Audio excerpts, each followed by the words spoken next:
How are you?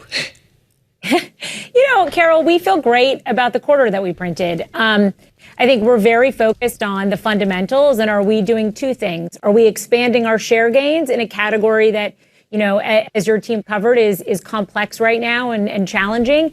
And are we expanding our profitability? And we're doing both.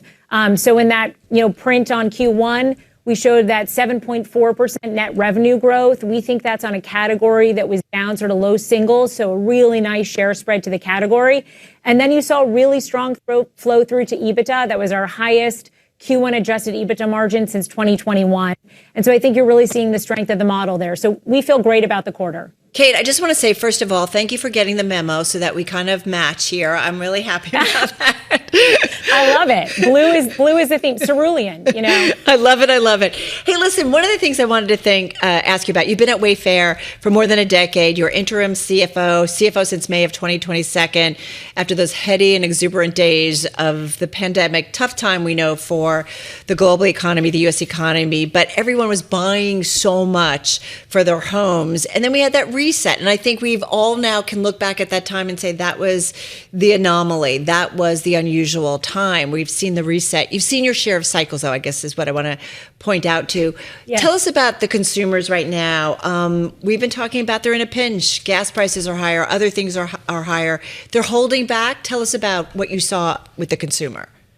Yeah, we do think that in our category, the category is challenged and the consumer is, challenged. So if we look at Q1, we felt that Q1, the category was down, sort of low single digits again. This is on a category that has been down, consistently since 2021. And actually, if you look at the trend line, so typically this category in a normalized period grows 3 to 4% a year. If you were to CAGR the 2019, period to now and look at that, what that trend line should have been, we're still far below that trend line. So even when adjusting for that pull forward, as you spoke to in 2020 and 2021, the category is off where normalized should be. And I think that speaks to a consumer who is challenged right now and not spending as much on discretionary. I think what's important, though, is that for us at Wayfair, our focus is less on, when is the consumer going to recover and when are we going to see those category tailwinds? We want those. Those will be fantastic. It's a cyclical category. We know it'll come back. But our own growth is really driven by our share spread to the category and the initiatives that we have going internally around rewards, Wayfair Verified, our physical stores, Perigold, as your team mentioned. And those are growing in a really good direction. And that's what's driving that, mid-single digits revenue guide for Q2. So you're less concerned about potential weakness from the consumer in the current quarter than you are about that being offset by the tech investments that you're making? Yeah, so our guide for the current quarter does not contemplate any improvement in the category dynamics. So we're, quite confident in hitting that mid-single digits revenue. Absent any category recovery. We said on the call, actually, we thought April was down sort of low to mid single digits in the category. So the category, maybe further challenged in April. Even with that, we still are confident in this mid single digits number for Q2. Hey, talk to us a little bit more, Kate, about Perigold. That's really your luxury online marketplace. What are you seeing the dynamics and metrics of that marketplace in particular?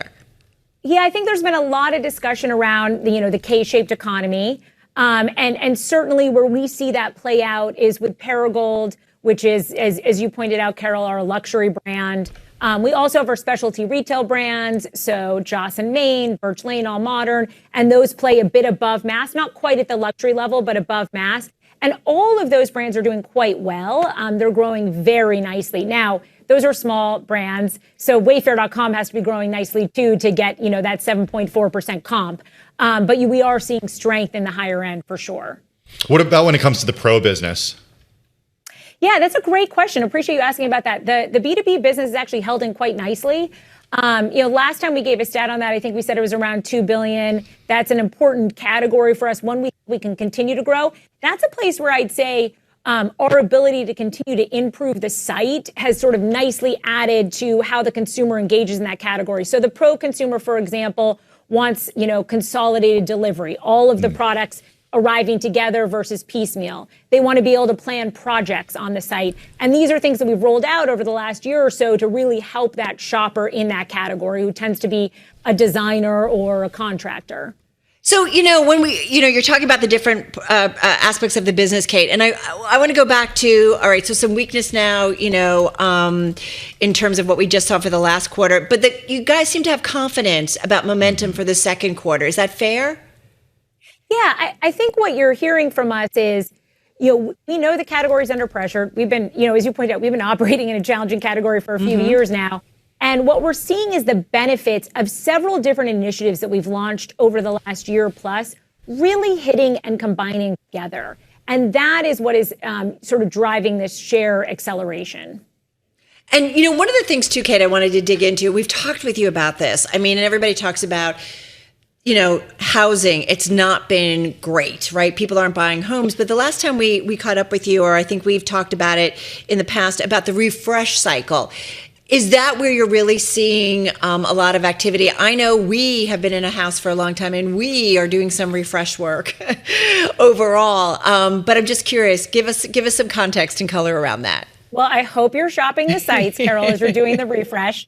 It is, I will say, with the category down so much, eventually we do think we'll start to see some of that refresh. I think people stay in their home long enough, to your point, and there's a desire to sort of simplify or improve. I think we've talked before about categories that have done well during this period are categories that are more, decorative accents, seasonal decor, the types of things that you might use in a refresh. Whereas the bigger ticket items, the bigger furniture items, that category has been even, that subsegment of the category has been even more compressed. Within all of that, though, our focus continues to be on the share gains in each of those sort of subcategories that we play in. Can you talk a little bit about the calculus or the equation that goes into when someone returns something or wants something returned? You have this calculation that says, okay, we can give you a partial refund and you can keep the items, or we'll take a full refund, but you have to pay for shipping and back. Because we're talking about stuff that isn't as easy as just returning to a store, sometimes not as easy from a shipping perspective. Just curious how that equation works and sort of how that hits your bottom line. Yeah, so you've actually introduced a number of the pieces in the way that you frame the question. You're right. We think about one, what is the customer experience here, right? We want the customer to have a great experience. Some of these items are very difficult, for that customer to return. So how do we make that easy for her? We actually have opened up a number of outlet stores across the country where the customer could return the product. We have 2 large format Wayfair stores open now, Chicago and Atlanta. The customer can bring the product into those stores. Or if it's smaller parcels, she can, certainly ship that back. But would she perhaps prefer to, keep the product and not return? That's always an option. But the focus is really, how do we simplify this for the customer? It's really important for the customer to have a great experience with us, even if she needs to return, because that's what keeps her coming back and, shopping consistently with us over time. And I do think it's that trust in the brand and the trust that you're going to have a high quality experience, even if you have an issue with the product, that has really been one of our strengths over the last 2 decades that we've operated. In terms of how that impacts the P&L, our returns rate has remained very steady over many, many, many years. And what we try to do is actually, prevent returns from the start, right? So how do we make the product detail page as rich as possible? How do we help you understand all the dimensions around that product? How do we make sure that the imagery is rich and clear? That's really a place, too, where AI can accelerate. We talked about that a little bit on the call today. AI tools that we're using to improve merchandising, which then, ultimately over time gives the consumer more conviction in the product and less likely to have a return. Okay. How is the retail stores doing? How are they? You guys it seems like you're very thoughtful in terms of how you expand and build out. What can you share with us about that? We're thrilled with the performance of the Wayfair store. So the Atlanta store soft opened a few weeks ago, the grand opening, or about a month ago. The grand opening was over a week ago. That store opened, nicely stronger than the Chicago store, which opened 2 years ago. We should expect that, right? We're obviously going to take the learnings from the Chicago store and incorporate that into new store openings. But I think it shows the ongoing, opportunity for folks here to have this omni-channel experience for the consumer. And I think what we're really excited about the store is we see existing customers coming in and shopping us in categories that they may not have typically shopped us for in the past. For example, storage and org, kitchen accessories that they see in the store. And it's really helpful to understand the breadth of what we offer. And then we see new customers. What we've said about the Chicago store is that more than 50% of the customers buying in the Chicago store are actually new to the customer file. We have 100 million customer file, right? So to get new customers at this stage is a really exciting thing, and I think shows the benefit of that incremental channel.